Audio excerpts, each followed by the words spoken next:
saudara sekalian dikasih dalam Tuhan Yesus, pada kesempatan yang berbahagia ini, saya akan mengajak kita merenungkan satu tema tentang pemberian yang menjadi berkat.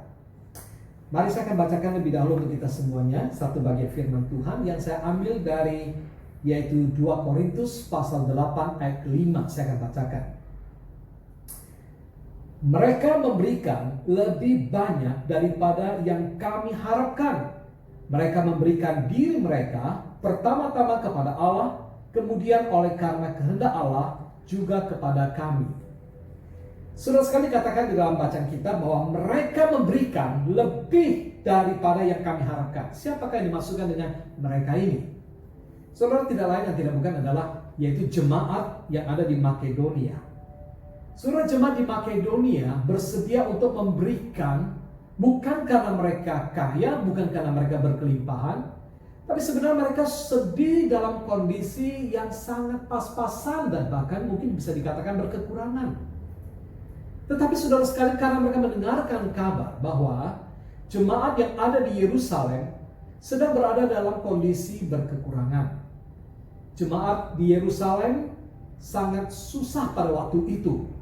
Mereka perlu disupport, mereka membutuhkan dukungan dari orang-orang percaya yang sudah tersebar di berbagai tempat pada waktu itu.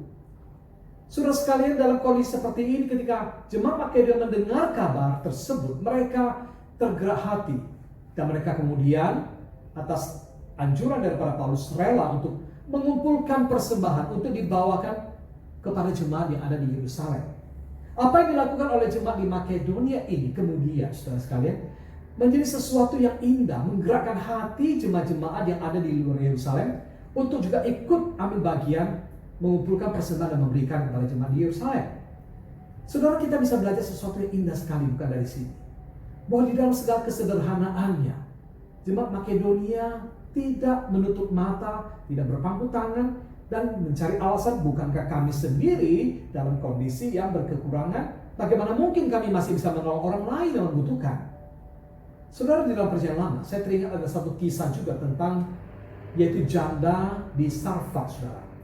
Nah, itu ada dicatat di dalam yaitu kitab 1 Raja-Raja pasal 17. Satu kali Nabi Elia berkata kepada janda di Sarfat ini, "Berilah aku sepotong roti untuk dimakan." Tetapi saudara sekalian, janda yang ada di Sarfat itu berkata apa, saudara? Ya, janda di Sarfat itu saya akan bacakan untuk kita sekalian. Dikatakan begini, ya, bahwa perempuan itu menjawab, "Demi Tuhan Allahmu yang hidup, sesungguhnya tidak ada roti padaku sedikit pun, kecuali segenggam tepung dalam tempayan dan sedikit minyak dalam buli-buli. Dan sekarang aku sedang mengumpulkan 2-3 potong kayu api, kemudian aku mau pulang dan mengolahnya bagiku dan bagi anakku. Dan setelah kami memakannya, maka kami akan mati." Saudara, pada waktu janda ini mengatakan kalimat tersebut, bukankah hati kita tersentuh dan kita tergugah bahwa hanya satu-satu yang dimiliki adalah segenggam tepung dalam tempayan dan sedikit minyak dalam buli-buli. Janda ini akan mencari kayu, lalu kemudian mengolah makanan tepung ini untuk menjadi roti. Dan setelah dia dan anaknya makan, mereka tidak punya apa-apa lagi. Dengan kata lain, mereka akan siap untuk menghadapi namanya kematian. Tapi ketika Nabi Elia kemudian berkata, "Oke, olahlah bagiku. Lebih dahulu, buatlah bagiku sepotong roti untuk kumakan. Setelah itu buat engkau dan anakmu." Janda Sarfat ini tanpa berpikir 2 kali, dia segera melakukan apa yang diperintahkan oleh Elia dan memberikannya kepada Nabi Tuhan itu. Dan akhirnya kita melihat kemudian mukjizat terjadi. Tepung dalam tempayan tidak berkekurangan dan minyak dalam buli-buli terus ada, saudara sekalian.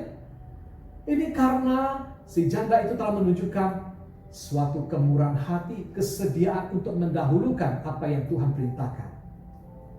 Saudara sekalian, antara jemaat Makedonia dan juga janda di Sarfat ini punya kemiripan. Mereka tidak mementingkan diri sendiri.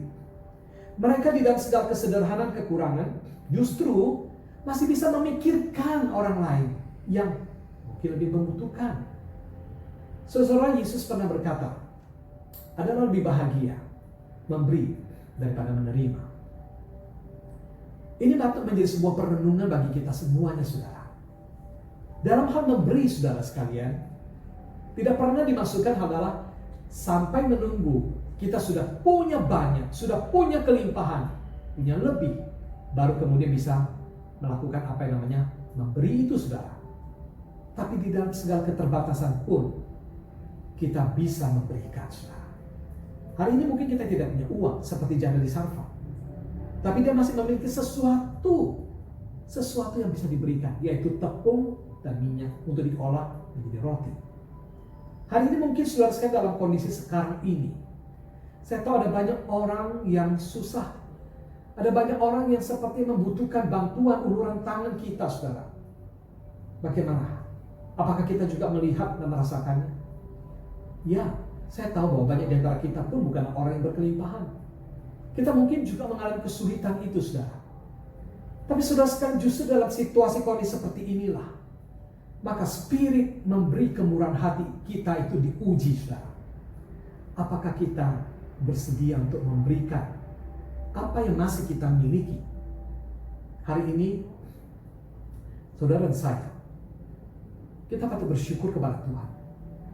Kalau kita masih punya kesempatan untuk bisa bernafas tanpa merasakan sesak di dada kita. Kita bersyukur kalau kita masih punya tempat untuk berteduh, rumah untuk kita tinggali, saudara. Kita masih bersyukur bisa berkumpul dengan anak-anak kita, dengan keluarga kita, dengan pasangan kita, saudara sekalian. Kita bersyukur. Kita mungkin hari ini masih bisa bekerja dari rumah kita, atau masih bisa belajar di tempat kita. Kita masih bisa menikmati begitu banyak fasilitas yang lain dan makanan yang mungkin cukup untuk kita. Mari saudara, apakah kita sungguh-sungguh mensyukuri itu? Bukankah itu sesuatu yang masih kita bisa berikan atau bagikan? Kita mungkin masih bisa memberikan barangkali telinga kita untuk mendengarkan keluh kesah, pergumulan, kekhawatiran, ketakutan, kecemasan dari banyak orang yang hari ini mungkin dalam kondisi stres, saudara sekalian. Kita bisa berikan telinga kita. Kita bisa berikan mulut bibir kita untuk memberikan dorongan, motivasi, menghibur, menguatkan mereka, saudara sekalian.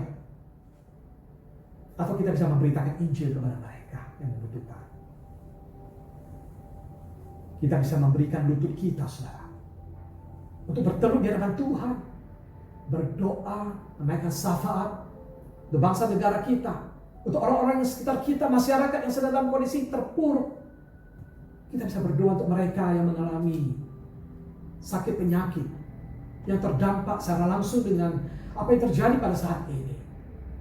Saudara sekalian, banyak hal yang bisa kita lakukan. Pertanyaannya adalah, apakah kita bersedia menjadi contoh seperti contoh yang dilakukan oleh jemaat di Makedonia maupun janda Sarfat? Di dalam segala keterbatasan kekurangan, bersedia memberi. Kita memberi karena sesungguhnya kita sudah lebih dahulu menerima Tuhan Yesus sendiri. Dia telah memberikan kepada kita apa yang kita butuhkan. Dia telah menyatakan kasih-Nya yang luar biasa ketika Dia di atas kayu salib berkata, inilah yang kuberikan padamu, keselamatan, pengampunan dosa. Dan hari ini Tuhan menjaga memelihara hidup kita, mencukupkan kita, memberkati kita. Kita adalah orang-orang yang beruntung. Maukah kita juga berkata, Tuhan, apa yang ada padaku hari ini, aku mau coba bagikan, aku mau berikan kepada mereka yang membutuhkan. Maka niscaya pemberian itu akan menjadi sesuatu yang indah, menjadi berkat bagi orang yang menerimanya. Semoga Tuhan menolong dan memberkati kita semuanya. Mari kita berdoa, saudara. Tuhan, kami bersyukur hari ini kami masih punya rumah untuk kami tinggal. Kami masih punya tubuh yang sehat. Kami masih bisa bernafas dengan leluasa. Kami masih bisa berkumpul dengan orang yang kami kasihi. Kami masih punya makanan untuk kami makan bersama. Tuhan, kami bersyukur untuk semuanya ini. Nah, hari ini kami rindu untuk melihat ke sekitar kami. Apa yang bisa kami lakukan? Biarlah kami berikan telinga kami, berikan mulut kami, berikan lutut kami, berikan apa yang ada pada kami untuk menolong mereka yang membutuhkannya. Tuhan, tolong pakai kami menjadi saluran berkat-Mu senantiasa, dan biar nama Tuhan dipermuliakan. Dalam namamu Tuhan Yesus kami berdoa.